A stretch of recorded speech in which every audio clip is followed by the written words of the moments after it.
How would you describe, Antonio, how would you describe your childhood to a stranger? Uh, it was a little rough, not a lot of guidance. My dad was away. My mom had another husband, and their relationship with me didn't fine tune out really too well, and other kids. And as a teenager, I had to live with teammates and kind of find a way for myself. Probably the reason that I'm in the position I'm in, due to the things that I went through. It could have been a lot of different story if I would have been raised in that house.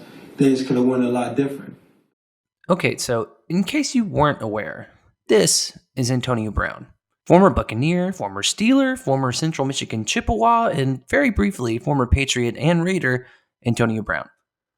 And if you don't know who he is, I guess you've been living under a rock, because this guy's on-field retirement in New York has been the story in the NFL for the past few weeks. So why is the Buccaneers' fourth leading receiver getting all of this attention?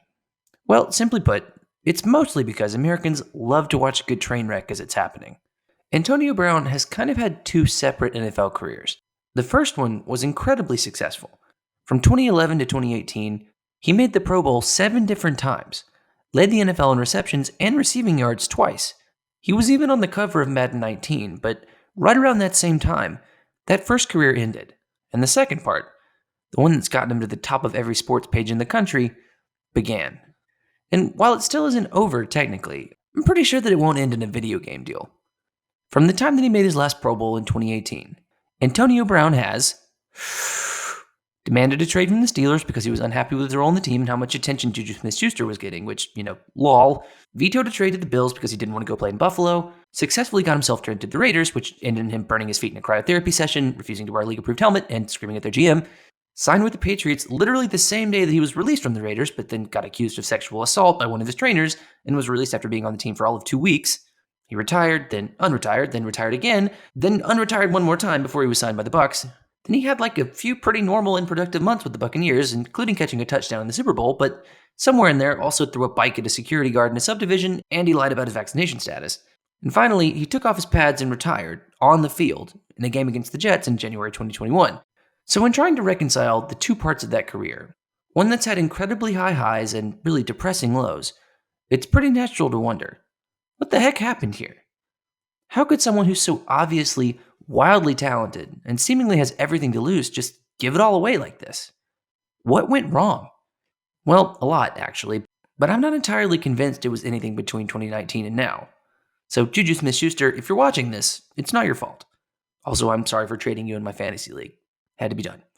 But there's a lot of conversation going on right now about what happens next for Antonio Brown, about his mental health and what kind of help he needs. And while I'm glad that that's happening on a certain level, I think it might be about 20 years too late. To understand what's going on with Antonio Brown now, we have to go all the way back to the beginning, before the NFL was even in the picture. Antonio Brown grew up in Miami, but his dad, former arena football star Touchdown Eddie Brown, wasn't around for much of it. He left to pursue his football career when Antonio was pretty young. By the time Antonio went to play at Central Michigan, he barely knew his father at all. That meant that Antonio was largely raised by his mother, Adrienne. But that relationship had its issues too. Help me understand this, if you would, Antonio. You're 16 years old, your mother gets remarried, you're asked to leave the house. That day, how do you feel?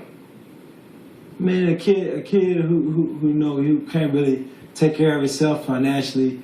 A kid who, don't know no family members who going to embrace him, man. Just a kid who feel alone. A kid who felt abandoned. But at that point, it was time for me to become a man early, because I know if I gave up on myself, as to everyone who already gave up on me, it was no hope. At the age where most of us are learning who we are, Antonio was a homeless teenager. Even though he was already a star in his high school football team, that meant the road to the NFL would have to include stops in some strange places. Did you ever have a day, I imagine, I don't know this to be so, but did you ever have a day when you were 16 or 17 years old where you simply didn't have a place to sleep? That you were you were a teenager who was homeless? Definitely, man. Sometimes I went to the hotel. I remember going to a hotel and paying like $20 to stay for 2 hours. I remember trying to get some sleep in one of the hotels down in Miami on 36th Street, and the hotel people come banging on the door because It was only a 2-hour limit. And I remember getting up that day with just the attitude of, man, I don't really want this for myself. You know what I mean? It was a bad feeling. It's a bad feeling as a kid roaming the streets of Miami and not knowing where you're going to go to lay your head. Now, despite all of that, we all know that Antonio Brown did end up making it to the NFL. And I mentioned that stuff not to excuse the stuff he's done since, because in some cases, I don't even think that's possible, but to hopefully help shed some light on where this guy's coming from, literally and figuratively. He didn't have the safest or stablest of home lives, but the emotional scars that those experiences created didn't just go away when he cashed his first check in the NFL. There's actually a direct research connection between economic security, youth homelessness, and the mental health of those who experience them, both at the time those things are happening and later on down the road.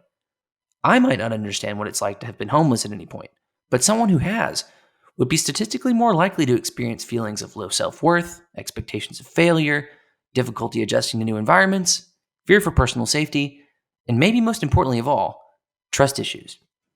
And it's on that last one that I want to camp out a little. Because before Antonio Brown could make the leap to the NFL, he had to go to college, and like most things with him, that wasn't super straightforward either. After not qualifying academically to go to Florida State, Brown went to junior college for a year.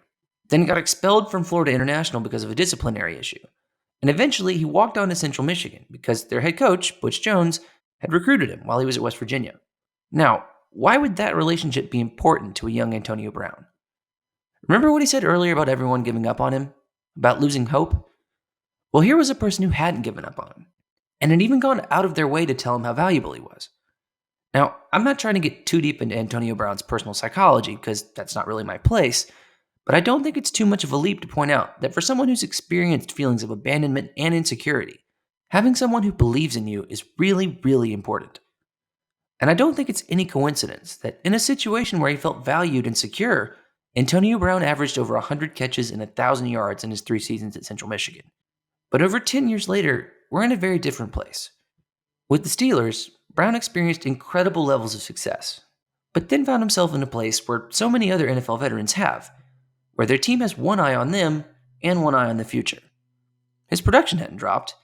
He just put up his 6th straight 1,000-yard season, but the team was doing what it felt was best for itself in leaning more on Smith-Schuster, a guy who was 8 years younger than Brown and had just gone to the Pro Bowl himself. Brown had a choice. He could stay in Pittsburgh and share the spotlight, or he could try and be the number one guy somewhere else.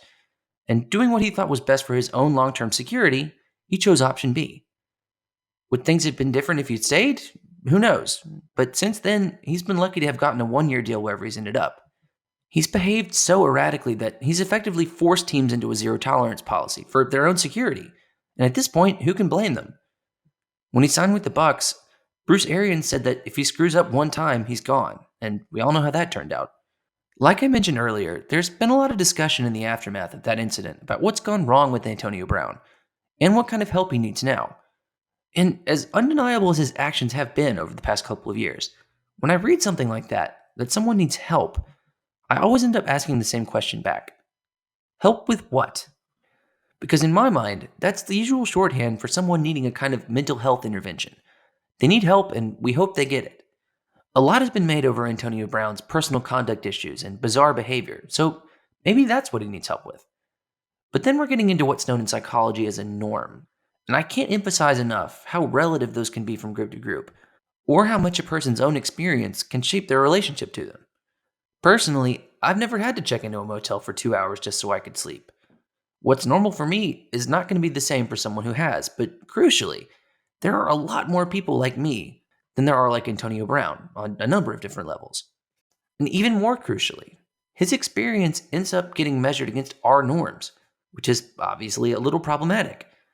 And I do need to say here that he probably does need help getting his act together. Based on the list of issues I read off earlier, I don't think that's really up for debate at this point, even if there is an explanation for that pattern of behavior. I'm not here to excuse or defend Antonio Brown, but I do want to ask one question. What are we actually suggesting when we say that he needs help?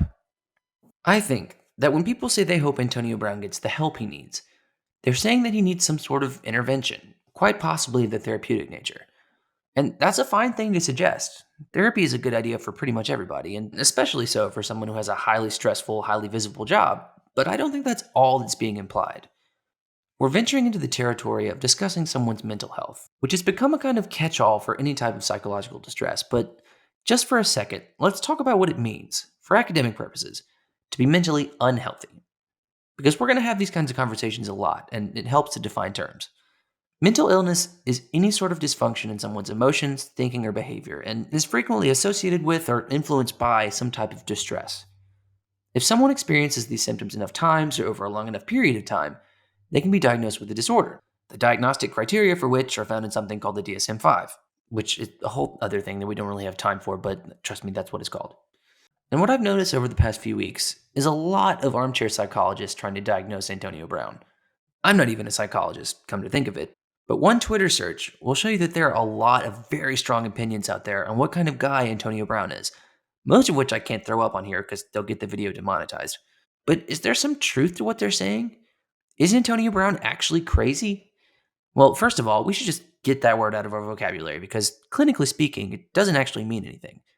To try and avoid stigmatizing mental illness, which, for reasons it'll take months and months to flesh out, is incredibly important, we need to be specific about what we mean. Instead of saying that guy's crazy or commenting on his mental health at all, ask yourselves what that actually means clinically. Is Antonio Brown mentally ill? And if so, in what way? Let's take something like bipolar disorder. Antonio Brown seems to act pretty erratically, and even waffles back and forth periodically between periods of relative calm and acting like an absolute fool. Based on how we typically discuss that disorder societally, it seems like he's a pretty plausible candidate for a diagnosis, and for all I know, he might be. But let's talk about why that's wrong too. First of all, I'm not Antonio Brown's mental health care provider, and am not qualified to make that kind of statement. Unless you're that person watching this video right now, neither are you. If you are that person, welcome. Try not to point out all the things I did wrong in the comments. Anyway, where was I? Right. Does Antonio Brown have bipolar disorder? That would have been a very catchy title for this video, but it also would have been very wrong. Contrary to popular belief, bipolar disorder isn't just behaving erratically, or even switching between two personalities. Bipolar disorder involves alternating between a set of depressive symptoms and manic symptoms over a certain duration of time. There are actually two types of bipolar disorder, but we don't have nearly enough information about Antonio Brown to know if he has either. Believe me, I've looked up a lot of stuff about Antonio Brown over the past few days, and it's not out there. So what do we make of all this? Do we give up? Do we blow the whistle on Antonio Brown's career and let him fade into obscurity like so many have suggested? Maybe. He certainly had quite a few chances to right the ship, but for whatever reason, environmental or internal, he doesn't seem particularly interested in changing.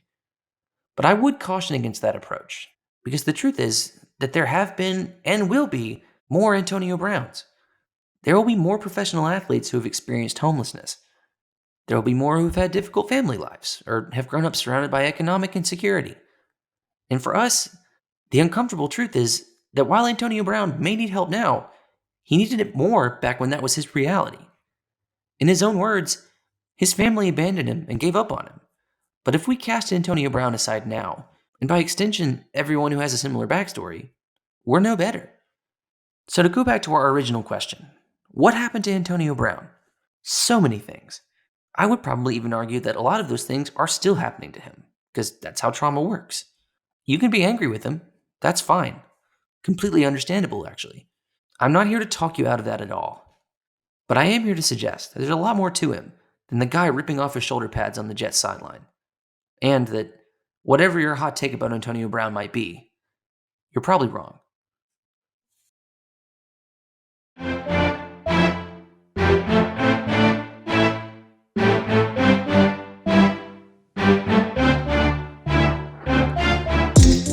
Hey everyone, Will here. Hope you liked the video. If you did, be sure to like and subscribe so I can keep making more of these things. I know lots of people have thoughts about Antonio Brown, so if you do, feel free to put them in the comments. That's what they're there for.